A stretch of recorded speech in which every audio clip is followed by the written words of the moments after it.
नमस्कार साथियों, मैं राहुल उपाध्याय आपका अपने YouTube चैनल पर स्वागत करता हूं। तो साथियों, आज मैं आपके सामने हिंदी वर्णमाला का बिल्कुल शॉर्ट नोट से लेकर आया हूं, क्योंकि अब जो है अब समय नहीं है यूपी पुलिस वालों के लिए। बिल्कुल अंतिम रिवीजन है ना, नया पढ़ने की आवश्यकता नहीं है। जो तुमने पहला पढ़ रखा है उसके रिवीजन के तौर पर आप इन चीज़ों को देख सकते हैं। तो बिल्कुल ये वर्णमाला के शॉर्ट नोट से लेकर आया हूँ। हालांकि वैसे तो ये चैप्टर अगर डिटेल में पढ़ते हैं हम 2 से 3 दिन की क्लास लग जाती है। तो यहाँ पर ये बिल्कुल शॉर्ट नोट्स हैं, और जो चीज़ें आपको याद करने वाली हैं वो सब चीज़ें हम इसमें मतलब सारी इंक्लूड करिए, जो आपकी एग्जाम की दृष्टि से बहुत ज़्यादा इंपॉर्टेंट है। ठीक है, तो उसे हम देखेंगे। तो यहाँ पर हम शुरू करते हैं साथियों। यहाँ पर देखिए, यहाँ पर क्या है, यूपी पुलिस के लिए भी है, हालांकि एसआई में भी आती है, तो भाई एसआई के लिए भी है हिंदी। ठीक है, तो एकदम एक बार पढ़ो, पूरा चैप्टर कंप्लीट है ये। ठीक है, ये इस तरीके के नोट्स रेडी किए गए हैं। अब यहाँ पर हम देखते हैं, यहाँ पे देखिए वर्णमाला किसे कहते हैं साथियों। तो वर्णमाला किसे कहेंगे, यानी कि यहाँ सबसे पहले यह समझे कि वर्ण होता क्या है। तो वर्ण क्या होता है साथियों, ध्वनि होती है, भाषा की सबसे छोटी इकाई है ना। वर्ण को कहते हैं, ध्वनि को कहते हैं, जिसके टुकड़े नहीं किए जा सकते। जैसे भाई ए लिख दिया हमने, क्या लिख दिया, मैं लिख दिया, तो ये क्या है सभी साथियों, वर्ण है।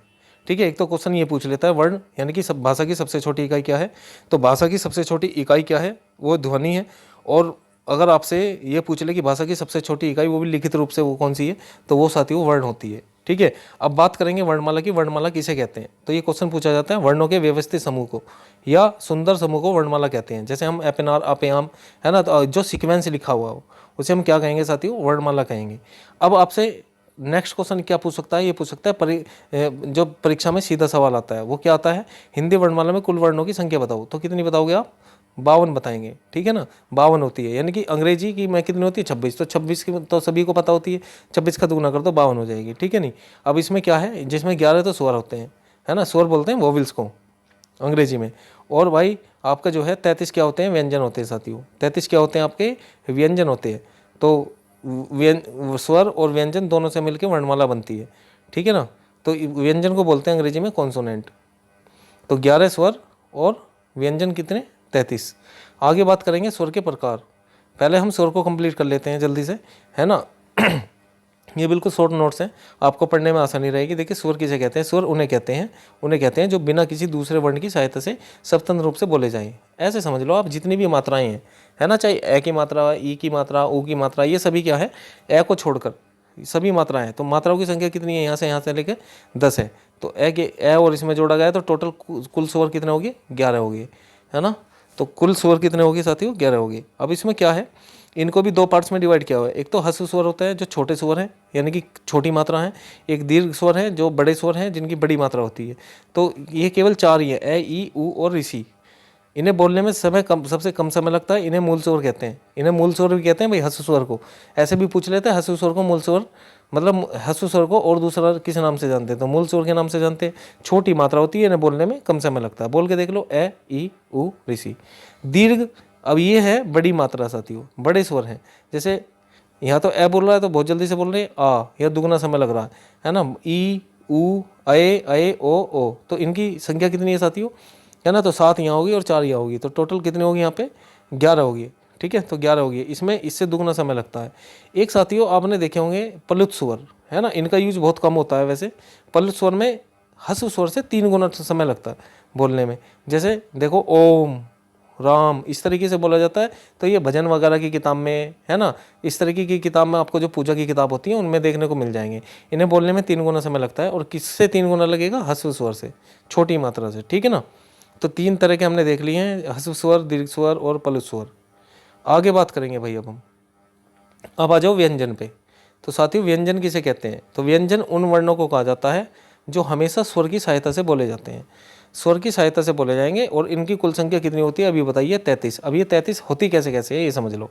एक तो वो बॉक्स सा बनता है जिसमें 25 व्यंजन होते हैं, इन्हें हम कहते हैं स्पर्श व्यंजन, है ना। जैसे कै वर्ग, पै वर्ग, चै वर्ग, ये सब क्या है, स्पर्श व्यंजन है साथियों। एक होते हैं अंतस्थ व्यंजन। अंतस्थ व्यंजन कितने होते हैं, ये 4 ही होते हैं। इन्हें बोलने में अंदर से ये आवाज़ निकलती है, जैसे ये रे ले वे। ठीक है, ये अंतस्थ व्यंजन है। एक साथियों ऊष्म व्यंजन होते हैं, जो जिन्हें बोलने पे हीट निकलती है, ऊष्मा निकलती है ना। तो वे कौन कौन से हैं, शह है और है। ठीक है जी। एक होते हैं संयुक्त व्यंजन, यानी कि जो जोड़ से बने हैं। इनकी संख्या कितनी है, 4 है। 6 छतरी, 3 त्रिशूल, 11 ज्ञानी और 6 श्रवण। ठीक है ना, तो इन्हें बोलते हैं साथियों संयुक्त व्यंजन। अब आपसे ये भी पूछ लेगा कोई भी ये संयुक्त व्यंजन देके बताओ किस किस से मेल से बना है। तो यहाँ पे देखिए जो छह छतरी बना होता है साथियों वो कै और नीचे हलंत लगा हुआ है। ये जो डंडा सा लगता है ना साथियों, ये इस तरीके से जो डंडा लगा हुआ है ये इसमें हलंत लगता है, इसे हलंत कहते हैं। ये वर्ण को आधा कर देता, तो कै और प्लस छः से ये छह छतरी बना है। देख रहे हो भाई, अलग ही लग रहा है, ये कहीं लग रहा है कि इससे बन जाएगा ये, ऐसे इसलिए क्वेश्चन पूछता है। त्रै तय और रह से, चलो ये तो लग भी रहा है। ज्ञ ज्ञानी जय और अने खाली से, ठीक है ना, श्रय शय और रह से, तो ये दो तो लग रहे हैं ना, तो याद करने की कोई दिक्कत नहीं है, लेकिन इनको याद रख लेना साथियों, और ये ही एग्जाम में पूछे जाते हैं। संयुक्त व्यंजन दो अलग व्यंजनों से मिलकर बनते हैं, तो ये अलग अलग ही व्यंजन हमने यहाँ पर लिए हैं। आगे की बात करेंगे, कहाँ से कौन सा वर्ण बोला जाता है, तो ये समझो आप। परीक्षा में बार बार आने वाली तालिका है भाई, है ना, जो लिस्ट मैंने ये दी है ये उच्चारण स्थान पर पूछी जाती है। तो कि भाई कंठव्य बताइए, तालव्य बताइए, कौन से व्यंजन होते हैं, ठीक है, और कौन से कौन सा स्वर होता है। तो यहाँ तो वे लिए हैं कंठ से जो व्यंजन है, और यहाँ वे लिए हैं जो स्वर होते हैं, ठीक है। तो कंठ से क्या बोलता है, सबसे पहले आवाज़ साथियों कंठ से निकलती है। कंठ कहाँ होता है, गले में होता है। कंठ कहाँ होता है, गले में। तो पहला जो वो है, पहला वर्ग कै वर्ग, ठीक है, कै खे गै घै डै, ये सब क्या है, ये कंठव्य है। और इसके साथ में जो स्वर है वो ए आ है और विसर्ग, ये साथियों कंठव्य होते हैं। तालव्य की बात करेंगे, च छ जय जय जय, है ना, अण, और ये च वर्ग है साथियों। इसके साथ में ई ऐ य और श, ये होंगे। अब कैसे याद रखोगे इसको, कै कबूतर और कैसे ही कंठ है ना, कैसे कबूतर और कैसे कंठ है, ठीक है। तो कै वर्ग तो कै खे कै गै, ये तो आपको याद रहेगा। इसको कैसे याद रखेंगे कि कबूतर है, कबूतर ने चोंच मारी, आवाज आई आ है, और विष यानी कि जहर घोल दिया, ठीक है। तालू च चम्मच, च चम्मच से हम पढ़ते हैं, तो बच्चे को चम्मच दे रखी है खेलने के लिए, बच्चे ने अपने तालू पे मारी। तालू वो होता है जो सबसे ऊपर की तरफ होता है ना, ऊंचाई पर, जीभ से ऊपर। तो क्या बच्चा कैसे होता है, ई, मम्मी पूछती है चम्मच लग गई बेटा, यस मम्मी, ठीक है, यस है। मूर्धन्य क्या है ना, तो मूर्धन्य ये मसूडों को कहते हैं। तो टे ठे डे डे, है ना, ये तो टे वर्ग है, तो मूर्धन्य। और ऋषि रे और से, इसमें ये तीन चीज़ें आ जाएंगी, है ना। टमाटर खा के ऋषि लोग क्या होते हैं, लाल होते हैं, तो रे ऋषि ऐसे याद रख लेना। और ये टे वर्ग तो याद रहेगा। दंती है तय थे दे धे ने, तो तय तरबूज, और दांतों से क्या खाया जाता है साथियों, तरबूज खाया जाता है, ठीक है। और लेस है इसमें, और ध्यान रख लेना आप। ओष्टी है होठ, तो पै पतंग फै फल बै बत्तख बै भालू, है ना। तो पै पतंग, और जब हम पतंग उड़ाते हैं तो होठ बनाते हैं, ऊ जारी, है ना। तो इसमें देखिए ऊ और औ भी क्या हो जाएंगे, इसमें स्वर भी ऐड हो जाएंगे, ठीक है। तो उम्मीद है कि ये थोड़ा अच्छा लगा होगा, है ना। और बाकी जो है अपने हिसाब से भी आप ट्रिक बना सकते हैं, क्योंकि यहाँ से एग्जाम में सबसे ज़्यादा प्रश्न पूछे जाते हैं, है ना। जिसने ये पूरी तालिका याद कर ली, पूरी लिस्ट याद कर ली, है ना, तो उसका एक क्वेश्चन भी यहाँ से पक्का हो जाएगा। ध्यान रखना भाई इस चीज़ को। आगे और क्वेश्चन कौन से होते हैं, और क्वेश्चन वे भी होते हैं जैसे अघोष हो गया, सघोष हो गया, अल्पप्राण और महाप्राण। इसकी भी ट्रिक सुन लो। इसकी ट्रिक एक तो कंपन के आधार पर है, कंपन यानी कि वाइब्रेट जो होती है चीज़ें। अघोष अघोष कौन सा होगा, हर वर्ग का पहला और दूसरा अक्षर। और वर्ग कौन से हैं, वर्ग है कै वर्ग, च वर्ग, टे वर्ग, तय वर्ग, पै वर्ग। तो इसमें पहला और दूसरा अक्षर, जैसे कै खे और नीचे च छ, तो ये पहला और दूसरा अक्षर क्या होता है साथियों, ये होता है अघोष, ठीक है भैया। हाँ, ये होता है अघोष, जैसे कै खे, है ना। और इसके बाद में श, तीनों स भी जुड़ जाएंगे इसमें, अघोष में तीनों स भी जुड़ जाएंगे। सघोष क्या होगा, सघोष होगा हर वर्ग का तीसरा, चौथा और पांचवा अक्षर, ठीक है। जैसे कै खे तो हो गया अघोष, कैसे याद रखोगे, अघोष पहले है या सघोष पहले है, तो वर्णमाला में पहला अक्षर क्या आता है, ए, तो अघोष पहले है, और तीसरा, चौथा, पांचवा जो अक्षर हैं वे बाद में है, तो इन्हें क्या बोलेंगे, इन्हें बोलेंगे सघोष। और इसके साथ में सभी स्वर जुड़ जाएंगे साथियों, है ना, 11 के 11 स्वर, और एक इसमें है भी जुड़ता है, ठीक है। तो ये सब आपको याद रखना है। अब वो बात करेंगे अल्पप्राण और महाप्राण की। तो हवा के आधार पर यानी कि प्राण के आधार पर इनको बांटा गया है। अल्पप्राण वो होते हैं जो वर्ग है कचटतप वाला, कै चे टे तय पै, है ना, कै वर्ग, टे वर्ग, तय वर्ग, च वर्ग, इस तरीके का। तो वर्ग जो है पहला, तीसरा और पांचवा अक्षर ले लो, पहला, तीसरा और पांचवा। और ये आपको पता है सब विषम संख्या है, है ना, ये सम संख्या तो ये सब, और इसके साथ में यर लेव यानी कि अंतस्थ व्यंजन भी जुड़ जाते हैं, इन्हें कहते हैं अल्पप्राण साथियों। महाप्राण कौन से हो जाएंगे, दूसरा और चौथा जो सम है, और इनके साथ में श और अब है भी जुड़ेगा, तो ये क्या है, ये महाप्राण है। भाई याद कैसे रखोगे, देखो एक ट्रिक याद रख लो, अल्पप्राण में क्या होगा साथियों, पहला, तीसरा और पांचवा, ठीक है, ये अक्षर होगा, और महाप्राण में दूसरा और चौथा यानी कि जो सम है, ठीक है भाई। इसके बाद में आगे बात करेंगे,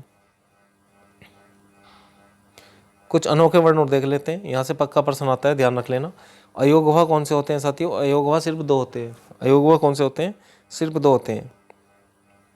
एक तो ये अंकी बिंदी वाला और एक ये वाला, ये कभी कभी तो मात्राओं में काउंट हो जाते हैं और कभी कभी ये व्यंजनों में काउंट हो जाते हैं।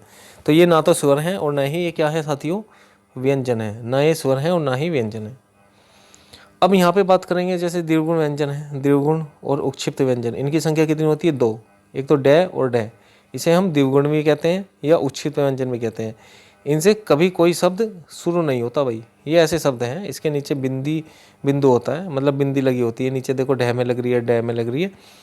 इनसे कभी कोई शब्द शुरू नहीं होता, इस चीज़ को ध्यान रखेंगे, है ना। तो इसे कहते हैं द्विगुण या उक्षिप्त व्यंजन। एक होता है लुंठित व्यंजन, लुंठित यानी कि ये होता है रे, इसे बोलते समय जीभ लुढ़कती है, इसे इसलिए लुंठित कहते हैं, ठीक है। एक होता है पार्श्विक व्यंजन, ये होता है लय, इसे बोलते समय हवा जीभ के बगल या पार्श्व से निकलती है। तो हवा पावा पे तो ध्यान मत जाना, ठीक है, क्योंकि भाई एग्जाम में ऐसी है, परेशान रहता है बहुत कड़ा, तो हवा पावा के चक्कर में पड़ोगे तो पता नहीं समस्या हो जाएगी, गलत भी हो सकता है क्वेश्चन। तो आप जो है सीधा याद रखेंगे, लुंठित व्यंजन जिसमें लय आ रहा है वो रे होगा, और पार्श्विक व्यंजन वो लय होता है, ठीक है।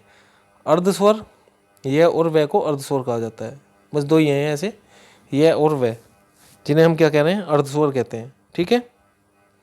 आगे की बात करेंगे, यहाँ पे देखिए कॉन्फिडेंस बूस्टर टेस्ट, यानी कि जो अभी आपने देखे क्वेश्चन, उन्हें हम देखेंगे कि किस तरीके से वर्णमाला से क्वेश्चन बनते हैं। तो यहाँ पे देखिएगा साथियों, हिंदी वर्णमाला में अंतस्थ व्यंजन कौन से हैं, तो बताइए भाई, है ना। तो ये क्या है, शे है, नहीं भाई, ये तो क्या है, ये साथियों ऊष्मीय में व्यंजन है, इन्हें बोलने पे हीट निकलती है मुंह से, तुम बोल के देख लो और मुंह पे हाथ रख लो ऐसे, है ना, तो क्या निकलेगी, हीट निकलेगी, ऊष्मीय व्यंजन है। ये कौन से है भाई, ये है संयुक्त व्यंजन, ये कौन से हैं, ये तो संयुक्त व्यंजन है, ठीक है जी, ये संयुक्त है। कै खे गे गे, ये क्या है भाई, ये तो स्पर्श व्यंजन है ना, और कै वर्ग का है, स्पर्श व्यंजन है ये। तो यहाँ पर इसका राइट आंसर क्या हो जाएगा, सी ऑप्शन, ये रहा लेव है, जिसमें अंदर से आवाज़ निकलती हो, आवाज़ निकालने का प्रतीत होता है, ठीक है, कि जैसे अंदर से निकल रही हो। तो इस तरीके का क्वेश्चन आएगा। क्वेश्चन नंबर 2 देखिए भाई, बड़ा ही महत्वपूर्ण सवाल है, घ का उच्चारण स्थान कौन सा है, तो बताइएगा घ का। तो मैंने जो कै खे गे घ, तो ये क्या बताया, ये बताया कंठवी है ना। जो पहला है कैसे कंठ और कैसे कबूतर है, तो कैसे ही शुरू हो रहा है, तो कैसे सबसे पहले आवाज़ कहाँ से निकलती है, कंठ से निकलती है ना, गले से निकलती है। तो यहाँ पर कै का क्या हो जाएगा, कंठ हो जाएगा घ का, ठीक है जी। तालू वाला क्या बताया मैंने, तालू वाला तो चम्मच वाला बताया आपको मैंने, हाँ भाई, चम्मच वाला बताया है। तालू वाला कौन सा बताया है, जो चम्मच वाला बताया था, ठीक है। इसके बाद में आगे देख लेते हैं, जो दंतीय है, जो दंतीय है, दंत वाला कौन सा बताया, है ना, दंत वाला तो तरबूज वाला बताया है ना। तरबूज किससे खाते हैं, दांतों से। मूर्धा यानी कि ऋषि लोग, इसमें मूर्धा टमाटर वाला इसमें आ जाता है, ठीक है। तो ऐसे आपको याद रखने हैं। नेक्स्ट क्वेश्चन देखिएगा, नेक्स्ट क्वेश्चन ये रहा, निम्न में से कौन सा वर्ण महाप्राण है, तो महाप्राण इसमें पूछ रहा है।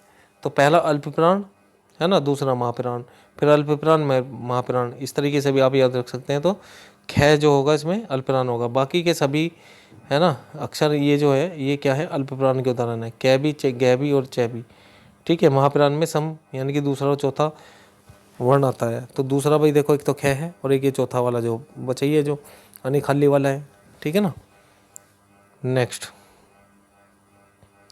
क्वेश्चन नंबर 4 देखिए, हिंदी वर्णमाला में कुल वर्णों की संख्या कितनी होती है, तो अभी बताया भाई कुल वर्णों की संख्या कितनी होती है साथियों, 52 होती है, ठीक है जी। ये संख्या किसकी दे रखी है, ये व्यंजन की दी हुई है, व्यंजन होते हैं इतने, ठीक है भाई। और ये कितने हैं, ये आपका जो है ये स्वर होते हैं, ये कितने होते हैं, स्वर होते हैं, ठीक है।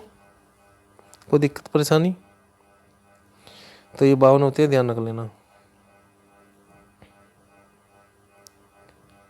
ठीक है जी। जिसमें 11 स्वर होते हैं, व्यंजन होते हैं, ठीक है। और आपका जो अंतस्थ व्यंजन वगैरह बताइए सब इसमें ऐड हो जाएंगे, तो 52 बैठेंगे। आगे बात करेंगे हम शह और है को कौन से व्यंजन कहते हैं। तो बताओ भाई इसे कौन से व्यंजन कहते हैं। तो इनसे जिनसे बोलने में हीट निकलती है उसे उसी में व्यंजन कहते हैं, तो उसी में हो जाएंगे। स्पर्श व्यंजनों की संख्या कितनी है भाई? 25 है। संयुक्त व्यंजनों की कितनी है? 4 है। अंतस्थ की भी कितनी है? 4 है ना। उसमें की भी कितनी है? 4 है। ठीक है भाई।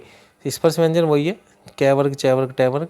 अंतस्थ व्यंजन ये लव। संयुक्त व्यंजन 6 क्षत्रिय 33 शुल्क ज्ञानी, है ना। इस तरीके के ये हो जाते हैं। नेक्स्ट क्वेश्चन देखिएगा, क्वेश्चन नंबर 6। किस वर्ण को लुंठित व्यंजन कहा जाता है? मैंने बताया ना भाई, जिसमें लय रहेगा वो रह आ जाएगा उसका। ठीक है। इसको क्या कहते हैं? इसको कहते हैं साथियों पार्श्विक व्यंजन। क्या कहते हैं इसको? इसको कहते हैं पार्श्विक व्यंजन। तो ये है, ठीक है ना। ये और वह ये क्या है? ये अर्थ स्वर है, ठीक है ना। तो ये मैंने आपको बता दिया था। तो इसका राइट आंसर क्या हो जाएगा? ये हो जाएगा। रह बोलते समय जीव से कंपन होता है। तो ये कंपन वंपन आपको ये नहीं याद रखना, सर आपको याद रखना है कि भाई हमारा क्वेश्चन ठीक हो जाना चाहिए, है ना। किसी भी तरीके से याद रखो, आप इसे याद रखना पड़ेगा।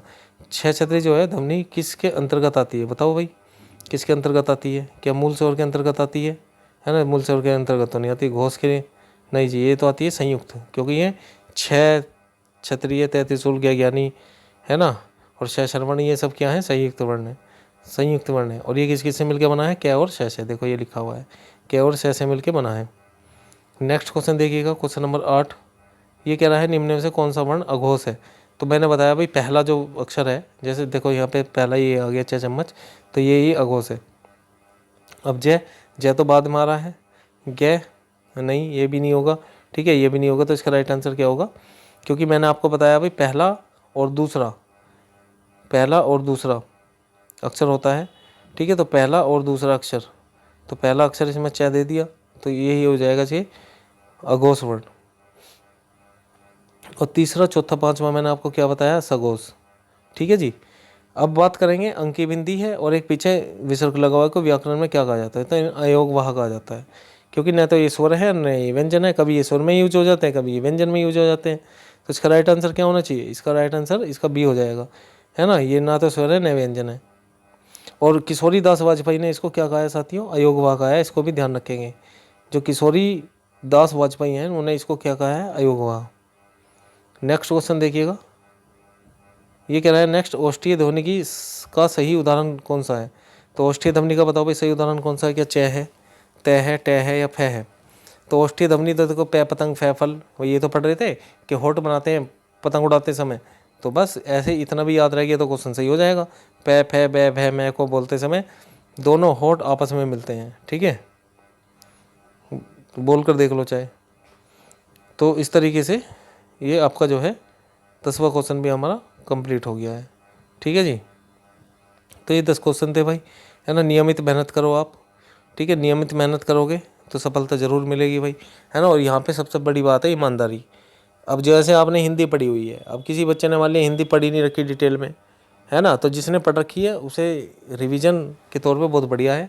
और जैसे ये एग्ज़ाम का लास्ट है, जो पढ़ेंगे कोई नया बच्चा भी पढ़ेगा इसको, है ना, तो बहुत बेहतरीन तरीके से मान लिया वहाँ पे वो क्वेश्चन के सही होने के चांस 90% होते हैं, ठीक है। वो 1-2 बार भी अगर ऐसे वीडियो देख लेगा, है ना, रिवीजन के तौर पे, तो ठीक हो जाएगा उसका क्वेश्चन। क्योंकि ऐसा नहीं है, क्योंकि वर्णमाला से क्वेश्चन हर एग्जाम में जिसमें हिंदी आ रही है पूछा जाता ही है, ठीक है जी।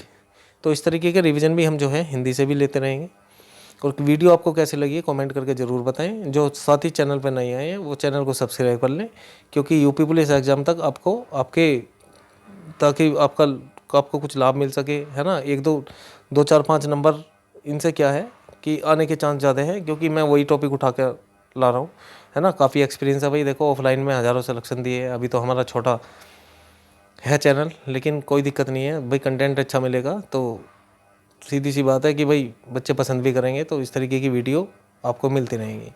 तो मिलते हैं नेक्स्ट वीडियो में। धन्यवाद, जय हिंद।